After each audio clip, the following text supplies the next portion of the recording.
Hello friends, स्वागत है आप सभी का हमारे एस टीच की यूट्यूब चैनल पर। और हम लोग फिजिकल केमिस्ट्री में केमिकल इक्विलिब्रियम कर रहे हैं और उसमें आज का हमारा टॉपिक है केपी और केसी के बीच किस प्रकार के क्वेश्चन बेस आते हैं आपके एग्जाम में, उसके ऊपर हम लोग क्या करेंगे, डिस्कस करेंगे। क्योंकि प्रीवियस वाले वीडियो में हम लोगों ने प्रीवियस वाले वीडियो में हमने केपी के बारे में डिस्कस किया था कि किसी भी रिवर्सिबल रिएक्शन के लिए केपी का मान कैसे निकलता है, फिर उसी के लिए केसी का मान कैसे निकलता है और दोनों के बीच में रिलेशन क्या होता है, बखूबी हमने अच्छे से क्या किया प्रीवियस वाले वीडियो में डिस्कस किया। अगर अभी तक आपने नहीं देखा तो जाइए देखिए। तो हमने केपी और केसी के बीच में जो रिलेशन निकला था वो हमारा क्या आया था, केपी इक्वल टू केसी और यहाँ पे आया था आपका आर टी के पावर डेल्टा एन जी। कहीं कहीं आपको डेल्टा एन मिलेगा तो कोई दिक्कत नहीं, कहीं कहीं डेल्टा एन जी मिलेगा तो कोई दिक्कत नहीं, आप किसी को क्या कर सकते हो, सपोज कर सकते हो।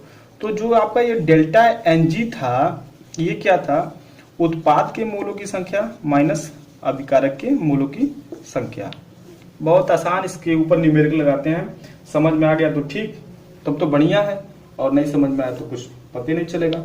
तो देखिए, ये नाइट्रोजन है जो गैस के रूप में होता है, इसका रिएक्शन करवाया गया किसी हाइड्रोजन के साथ, ये होता है गैसीय रूप में, और ये आपको रिवर्सिबल रिएक्शन मिला किसमें, अमोनिया के रूप में। तो आपको ये बताना है इस क्वेश्चन में कि इस रिएक्शन के लिए किसका मान ज्यादा है, केपी का मान ज्यादा है कि केसी का मान ज्यादा है। ठीक है, तो केपी और केसी के वैल्यू के साथ हमको क्या करना है, इसमें खेलना है। तो देखो हमारा रिलेशन क्या होता है, केपी इक्वल टू, फिर से लिखते रहो कई बार, केसी आर टी के पावर क्या होता है, डेल्टा एन जी।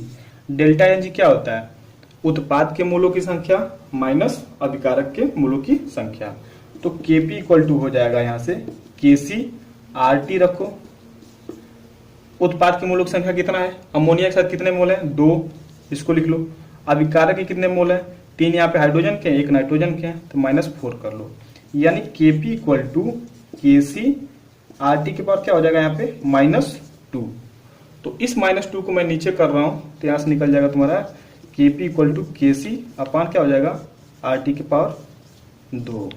ये इस रिएक्शन के लिए केपी और केसी के बीच का रिलेशन आ गया। इस इक्वेशन के लिए क्या इनके बीच में रिलेशन है वो आ गया। तो अब आपको बताना है कि इस रिएक्शन के लिए जो हमने यहाँ पे लिखा है, इस रिएक्शन के लिए केपी का मान ज्यादा है कि केसी का मान ज्यादा है। ठीक है, तो देखो केपी का मान कब आ रहा है, जब केसी के कुछ मान में तुम क्या कर रहे हो, आरटी से डिवाइड कर रहे हो। तो इसका मतलब ये हुआ कि केसी का वैल्यू बड़ा है। अरे सपोज करो कि केपी का वैल्यू तुम्हारे पास 10 है और केसी का वैल्यू तुम्हारे पास 20 है और आरटी का वैल्यू मान लेते हैं कि 2 है, तो तुम 20 में 2 से भाग कर रहे हो तब ना तुम 10 के बराबर आ रहे हो। तो इसका मतलब क्या हुआ, इसका मतलब ये हुआ कि केसी का जो वैल्यू है, केसी इज ग्रेटर देन केपी। इस रिएक्शन के लिए जो केसी का मान है वो बहुत अधिक है किससे, केपी से। क्यों, क्योंकि केसी के कुछ मान में हम लोग क्या कर रहे हैं, डिवाइड कर रहे हैं आरटी से, तब हमको केपी मिल रहा है। तो फॉर एग्जांपल अगर आपको समझना है तो मान लेते हैं केपी का वैल्यू 10 है और केसी का वैल्यू 20 है और आरटी का मान लेते हैं 2। तो 20 में मेरे भाई 2 से तुम भाग कर रहे हो तब ना 10 आ रहा है, इसका मतलब केसी का वैल्यू क्या है, ज्यादा है। ठीक है, तो देखो डेल्टा एन जी ना मैं लिख रहा हूं यहाँ पे, डेल्टा एन जी का मतलब क्या होता है, डेल्टा एन जी जो होता है, डेल्टा एन होता है वो तो अभिकारक और उत्पाद के मोलों की संख्या को व्यक्त करता है, लेकिन जी जो बताता है वो गैसीय स्टेट को बताता है। तो इसलिए हम लोग क्या करते हैं ना, गैसीय स्टेट को लिखना भी क्या होता है, जरूरी होता है। तो इस न्यूमेरिकल प्रॉब्लम को अपने नोटबुक में लिख लिएगा, इसका नोट्स तो कुछ देने का है नहीं। चलिए दूसरा क्वेश्चन कर लेते हैं। दूसरा क्वेश्चन है कि ये मान लीजिए N2 है और ये O2 है, ये दोनों गैसीय अवस्था में होते हैं, ये दोनों आपस में रिएक्ट करें तो क्या बनाए, 2 मोल ऑफ नाइट्रोजन मोनोऑक्साइड। ये भी किस में होता है, गैसीय स्टेट में होता है। तो चलो लिखो केपी इक्वल टू क्या हो जाएगा, केसी आर टी के पावर क्या हो जाएगा, डेल्टा एन जी। अब डेल्टा एन जी क्या होता है, उत्पाद के मोलों की संख्या माइनस अभिकारक के मोलों की संख्या। तो केपी इक्वल टू हो जाएगा यहाँ पे केसी आर टी के पावर क्या हो जाएगा, यहाँ पे कितने हैं 2 माइनस यहाँ पे कितने हैं 2, तो 2 से 2 गया तो कितना बचेगा तुम्हारे पास 0। तो यहां से लिख सकते हो केपी इक्वल टू केसी और आर टी के पावर तुम्हारा क्या हो जाएगा, 0 हो जाएगा। और किसी भी संख्या के या शब्द के ऊपर जब 0 लगता है तो उसका मान क्या होता है, 1 आता है। यानी केपी इक्वल टू क्या हो जाएगा, केसी। कहने का मतलब ये हुआ कि इस रिएक्शन के लिए चाहे Kp का मान निकालो या Kc का मान निकालो, दोनों आपस में क्या हो जाएंगे, बराबर हो जाएंगे। ठीक है, तो इस रिएक्शन से हमको ये पता चलता है कि इसके लिए Kp और Kc की जो दोनों वैल्यू हो वो आपस में क्या है, बराबर है।